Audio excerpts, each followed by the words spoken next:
Okay.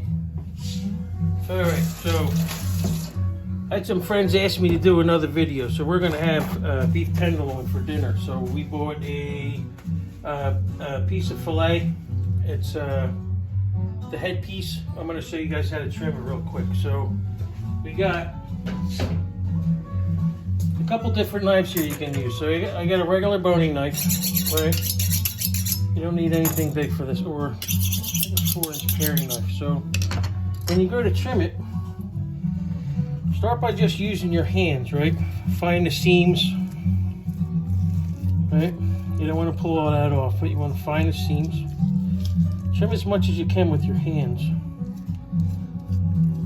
So you want to expose all the silver skin, which is this stuff here.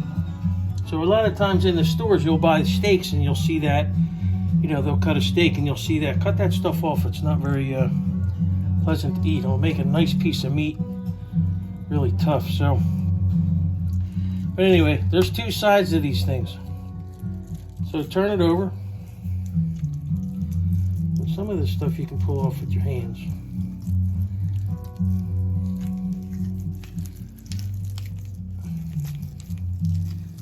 Okay. You don't need to take every little minuscule piece of fat off, but you want to get most of it off. So, there's a little piece of silver skin on the back here. Right. So you just get underneath it. And you want to keep this as tight as you can. So we got this on sale. It was, I don't know, 10 bucks a pound. It was originally 17 something.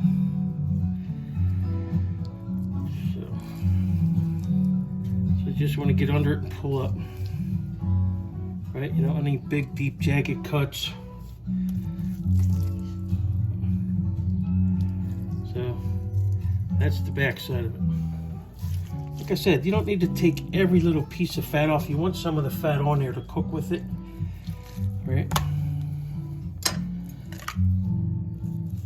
So the little curve over there like that. So most of the fat's going off of there.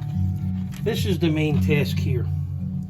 You want to take off this piece that runs along here that'll run all the way to the tail is the chain. Boils my blood when I see guys cut that off and toss it aside. It's a good cut of meat. And if you know how to trim it, it'll at least make a good meal for the staff. Please don't put it in the fat bucket. So you're just taking some of the silver skin off there. Right. So here's your main task of doing the silver skin here. Right. So what you want to do is you just want to get into it a little bit and do a little small sliver at a time. And I'm just pulling up and away and then back. Right. Do a 1/2 inch. So pulling up and away from yourself.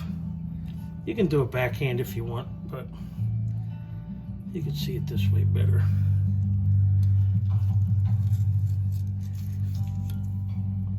Right?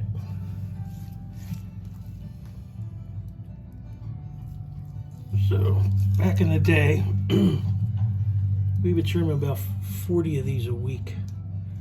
So you get pretty good at and practiced at it. And our fat buckets weren't allowed to be red, they had to be white. So if there was any red in there, we had to go back and scrape it out.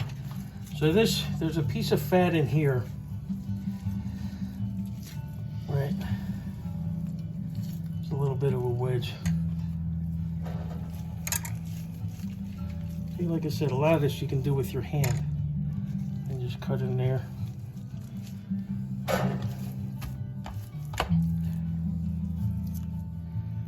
Leave some of that on there. It'll baste into the meat. Make it taste nice and what? Nice and something. Okay.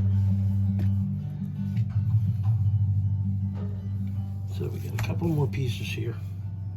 A little sliver there. This piece here I usually just come across the top. Right, use your fingers as your guides. Kind of feel where the seam is. Right. This goes a little bit deep in here.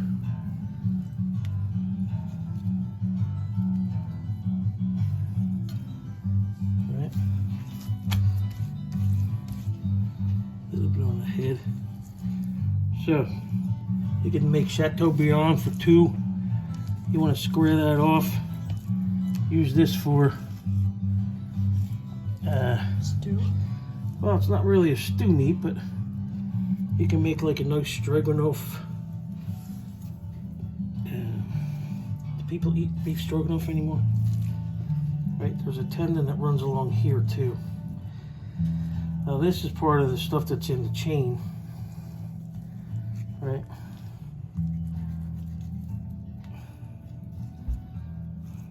Okay.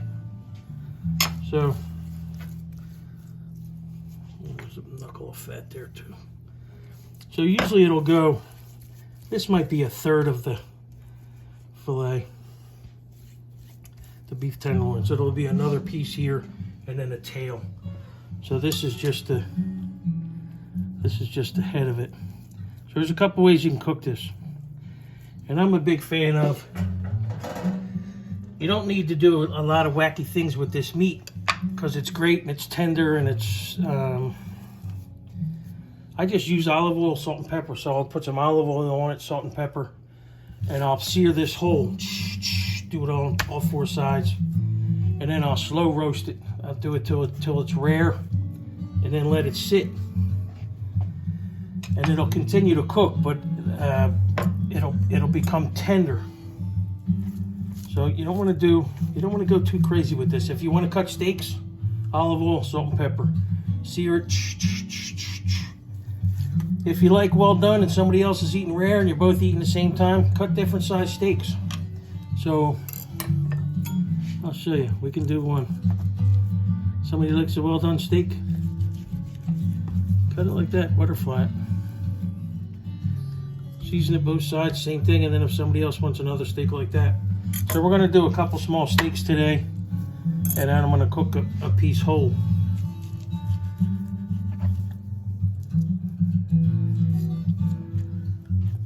All right, did I miss anything?